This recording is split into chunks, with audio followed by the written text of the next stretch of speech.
Hello friends, ನಾನಿವತ್ತು ನಿಮ್ಮ ಜೊತೆ ರುಚಿಯಾದಂಥ ಸಾಗು ರೆಸಿಪಿನ ಶೇರ್ ಮಾಡ್ಕೊಳ್ತಾ ಇದ್ದೀನಿ. ಇದಕ್ಕೆ ನಾನು ಒಂದು 2 ಆಲೂಗಡ್ಡೆ, ಬೀನ್ಸು, ಕ್ಯಾರೆಟು, ಬಟಾಣಿ ತಗೊಳ್ತಾ ಇದ್ದೀನಿ. ಬಟಾಣಿಯನ್ನು ರಾತ್ರಿ ಇಡೀ ನೀರಲ್ಲಿ ನೆನೆಸಿಟ್ಕೊಂಡಿದ್ದೆ.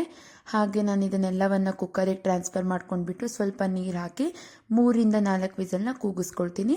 ಇದಕ್ಕೇನಾದರೂ ನಿಮಗೆ ಇಷ್ಟವಾಗಿರೋಂಥ ಎಕ್ಸ್ಟ್ರಾ ವೆಜಿಟೇಬಲ್ಸ್ನ ಸೇರಿಸ್ಕೊಳ್ಳೋಂಗಿದ್ರೆ ಸೇರಿಸ್ಕೊಳ್ಬೋದು. ಕೆಲವೊಬ್ಬರು ನವಿಲುಕೋಸು, ಹೂಕೋಸನ್ನು ಕೂಡ ಆ್ಯಡ್ ಮಾಡ್ಕೊಳ್ತಾರೆ.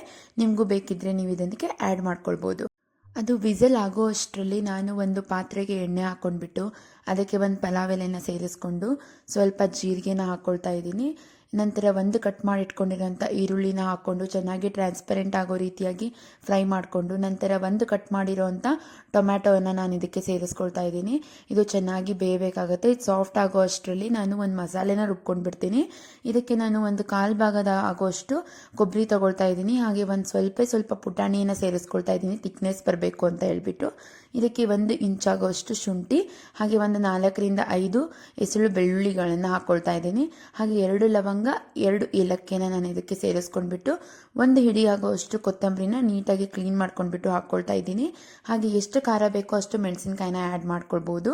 ನಾನಿಲ್ಲಿ 4 ಹಸಿರು ಮೆಣಸಿನ್ಕಾಯಿ ಆ್ಯಡ್ ಮಾಡ್ಕೊಂಡ್ಬಿಟ್ಟು ಇದನ್ನ ಸಣ್ಣದಾಗಿ ರುಬ್ಕೊಂಡು ಸ್ವಲ್ಪ ನೀರು ಹಾಕ್ಕೊಂಡ್ಬಿಟ್ಟು ಚೆನ್ನಾಗಿ ರುಬ್ಕೊಳ್ತಾ ಇದ್ದೀನಿ. ನೋಡಿ, ಈ ರೀತಿ ಮಸಾಲೆ ತಯಾರು ಮಾಡ್ಕೋಬೇಕು. ಇಲ್ಲಿ ಈರುಳ್ಳಿ, ಟೊಮ್ಯಾಟೊ ಎಲ್ಲ ಸಾಫ್ಟ್ ಆದ ನಂತರ ಇದಕ್ಕೆ ನಾವು ರುಬ್ಕೊಂಡಿರೋಂಥ ಮಸಾಲೆನ ಆ್ಯಡ್ ಮಾಡ್ಕೊಳ್ಬೇಕಾಗತ್ತೆ. ಇದನ್ನು ನಾವು ಚೆನ್ನಾಗಿ ಎಣ್ಣೆಯಲ್ಲಿ ಕೂಡ ಫ್ರೈ ಮಾಡ್ಕೋಬೇಕು. ಅದು ಏನು ಹಸಿ ವಾಸನೆ ಇರುತ್ತೆ ಅದು ಪೂರ್ತಿಯಾಗಿ ಹೋಗೋವರೆಗೂ ನಾವು ಇದನ್ನು ಫ್ರೈ ಮಾಡ್ಕೋಬೇಕಾಗತ್ತೆ. ನಂತರ ನಾನು ಮಿಕ್ಸಿಗೆ ಸ್ವಲ್ಪ ನೀರು ಹಾಕಿ ಅದನ್ನು ರಿನ್ಸ್ ಮಾಡಿಬಿಟ್ಟು ಅದೇ ನೀರನ್ನು ನಾನು ಇದಕ್ಕೆ ಆ್ಯಡ್ ಮಾಡ್ಕೊಳ್ತಾ ಇದ್ದೀನಿ. ಇದನ್ನ ಚೆನ್ನಾಗಿ ಕುದಿಸ್ಕೊಳ್ಬೇಕಾಗತ್ತೆ. ಇಲ್ಲಿ ನಾನು ಒಂದು ಸ್ವಲ್ಪ ಅರಿಶಿನ ಪುಡಿಯನ್ನು ಹಾಕ್ಕೊಂಡು ಚೆನ್ನಾಗಿ ಕಲಿಸ್ಕೊಳ್ತಾ ಇದ್ದೀನಿ. ಇದು ಒಂದು 2 ನಿಮಿಷ ಚೆನ್ನಾಗಿ ಕುದೀಲಿ, ಹಸಿ ವಾಸನೆ ಎಲ್ಲ ಹೋಗಿ ಎಣ್ಣೆ ಬಿಟ್ಕೊಳ್ಬೇಕು. ನಂತರ ಇಲ್ಲಿ ನಾವೇನು ವಿಸಲ್ ಆಗಿತ್ತು ಅಲ್ವಾ, ವೆಜಿಟೇಬಲ್ಸ್ ಎಲ್ಲ ಬೆಂದಿತ್ತು, ಅದನ್ನು ಕೂಡ ನಾನು ಇದಕ್ಕೆ ಸೇರಿಸ್ಕೊಳ್ತಾ ಇದ್ದೀನಿ. ಇದನ್ನೆಲ್ಲ ಹಾಕ್ಕೊಂಡ್ಬಿಟ್ಟು ಚೆನ್ನಾಗಿ ಕಲಿಸ್ಕೋಬೇಕಾಗತ್ತೆ.